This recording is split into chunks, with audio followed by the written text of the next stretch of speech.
Zdaj pa se nam kot vedno iz terena oglaša naš obalni korespondent Marko Žerjal. Gospod Žerjal, ali se slišimo? Čau, gospod Godler. Ja, se slišimo in danes se vam pridružujem, ker bi rad, zdaj ko je končno mimo, komentiral nedavni referendum o pomoči pri prostovoljnem končanju življenja. Naš korespondent iz spalnice. Nekoliko bolj resna tema kot ponavadi, bom priznal, kako to, da ste zbrali to temo. Je na njej kaj neverjetno duhovitega, kar smo ostali spregledali?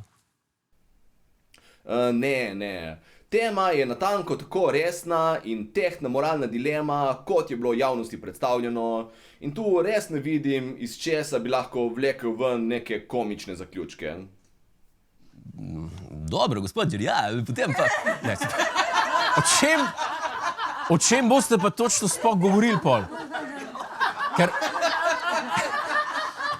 Brez zamere, ampak... To je še vedno humoristična oddaja, ne? In če bo šlo lih skozi, da tle analizirate argumente pa rezultate.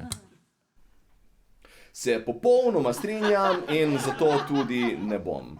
Ker res mislim, da ni bilo nič duhovitega na tem, o čem so ljudje dejansko glasovali na referendumu, ampak po drugi strani o tem, o čem so ljudje mislili, da glasujejo na referendumu, pa imam par stvari za povedati.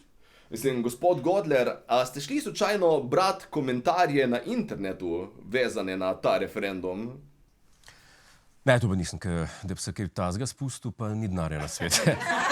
A vi ste se? O, ja. In čeprav je res bilo, tako kot namigujete, precej naporno, je bilo tudi kar informativno in iskreno smešno. Ljudje so recimo pisali stvari kot to. Prevladal je zdrav razum, smo proti pobijanju starejših. Jaz ne razumem, iskreno. So te ljudje prebrali pomoč pri prostovoljnem končanju življenja in pri tem malo spregledali tisti prostovoljnem del? Ker tu zveni, da si stvar interpretirajo, kot da bomo začeli masovno likvidirati vse, kar je nad 60, brez izjeme. Ne toliko, da se odpira možnost za tiste, ki si želijo končati življenje, ampak da se odpira lovska sezona na upokojence. Tisti, ki ste glasovali za, lahko takoj začnete s predčasnim končanjem življenja. Vam nihče ne bo branil. Ne. In bodo branili. To je nekako bila poanta tega referenduma v bistvu, da se jim ne bi več.